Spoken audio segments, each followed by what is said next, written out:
Hey guys, AB Cine here, and I want to talk to you a little bit about the Portkeys LEYE Viewfinder.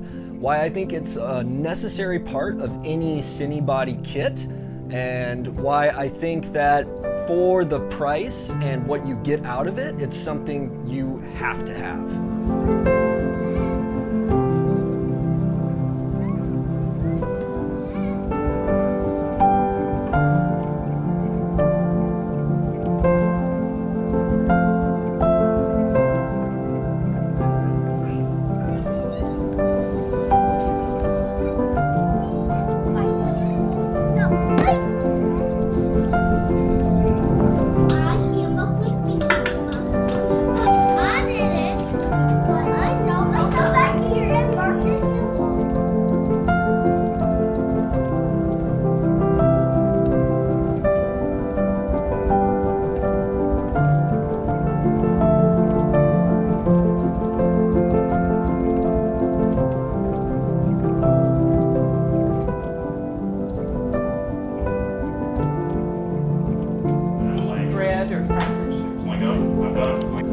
Take it from her and she's already chewed half of it, so I tossed it that way.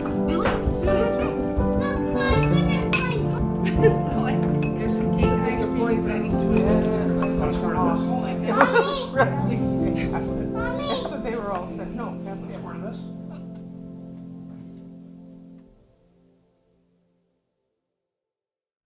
Okay, so the Portkeys LEYE Viewfinder is a budget option compared to everything else that's out there. Most viewfinders cost 3 times as much as this. I think this goes right now for $400. The closest one you can find is like $1,200. As far as I can tell, it does everything that its big brethren will do.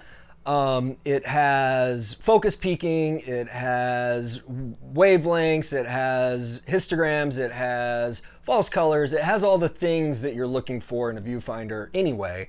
It doesn't have some of the same outs as maybe high-end cameras would require. I guess, I don't know. This has an HDMI out, full size, which connects to the back of my M4, and it works for what I need it to.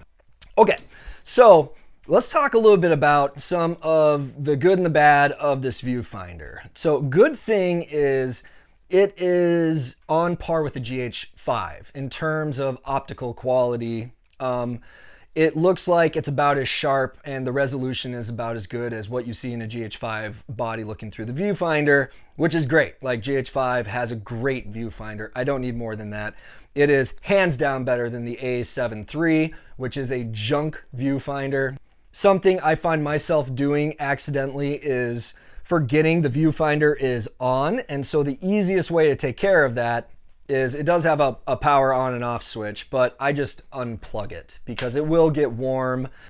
If sun is directly shining into the element that goes around this padded eye cup, there's a possibility that it'll wash out your screen. I'm not going to go too much into the menu system of the Portkeys LEYE.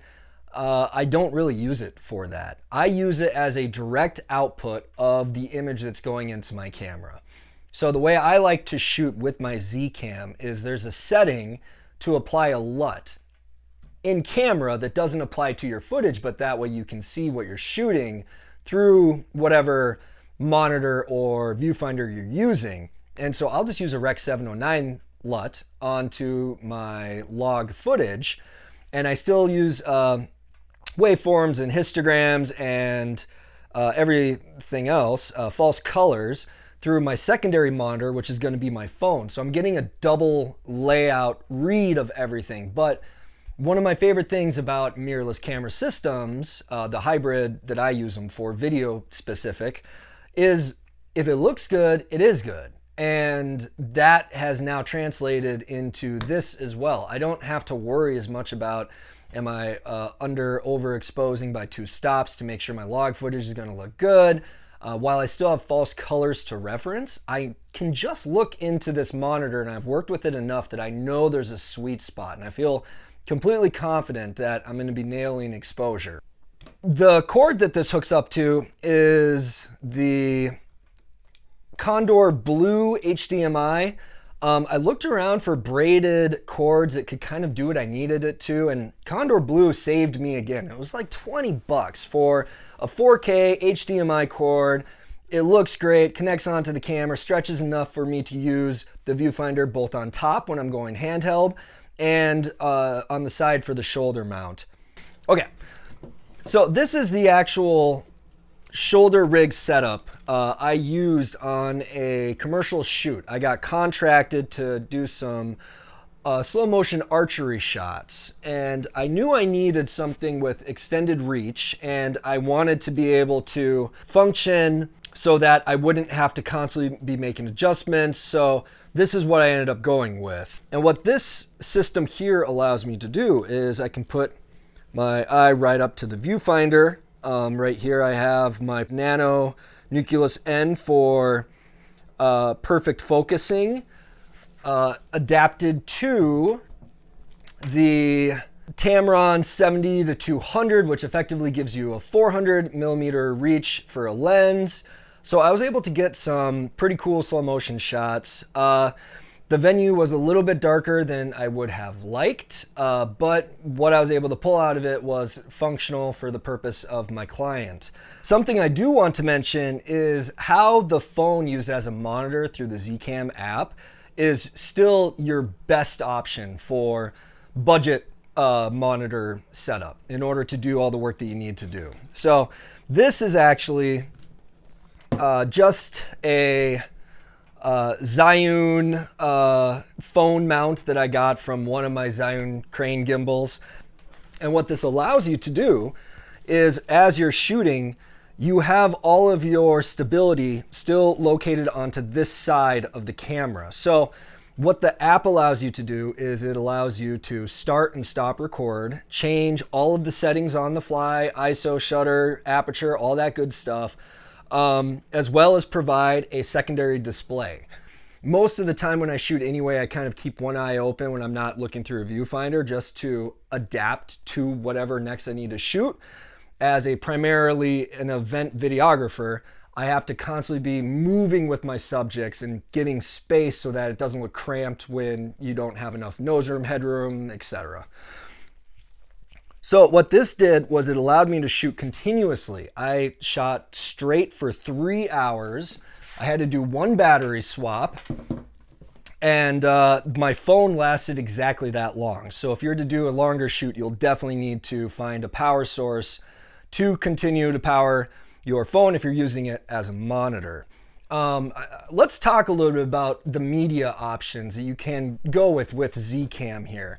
So this is a Cinema Pro CFast 2.0 card, and these little guys are great for run and gun shooting, on the move, easy to grab setup. If you're running really slimmed down rig, then this is the best option for you. You don't have anything else that you need to attach. I will say though, I noticed when shooting in high codec, high frame rate options like ProRes 120 4K, H.265, 240 frames per second, this gets pretty hot. And I don't know exactly how the heatsink works with the Zcams, but I can tell you that I felt a little uncomfortable when I was doing some trial runs with this card. So I brought it as a backup, but not to use as my primary media. What I actually did is I hooked up, this is a case for an external SSD, which goes into the back of the Zcam. And this just again hooks on by, this is another phone clamp that I just threw on top of my side handle. I know I made a big deal in my last video about side handles aren't necessary for cine body setups, but hey, live and learn. Turns out I was wrong. And what this does is you can grab it on the side here. It does add that extra point of stability. That way you can feel pretty secure in how you're going to be mounting it onto your shoulder. And then the rest of the setup, I can go like this. And I just feel better when I'm taking it off to have all the weight on 2 different points instead of just one, and where the balance can feel uneven while you're taking it off. Plus, I mean, let's be honest here. half of putting together a cine body rig is to make damn sure it looks good. And having these wood accents, both with the Leye viewfinder, the nanonucleus N, and my wood handle, makes this thing look, it feels good, it looks good, it makes me really happy to shoot with. And that's ultimately what you want in any camera. You want to be excited about shooting with it. And that is where I'm at with this. Being able to build a system from such a budget option like the M4. It's a $1,500 cinema camera, which is still just like mind-blowing to me that we're at this point. But everything that I do with building out this kit is going to be transferable to the next big body system I get with zcam. And that's just, it's so gratifying to know that all of the work, all of the money I'm putting in to make this system functional is going to translate into 6K, 8K, full frame versions down the line. So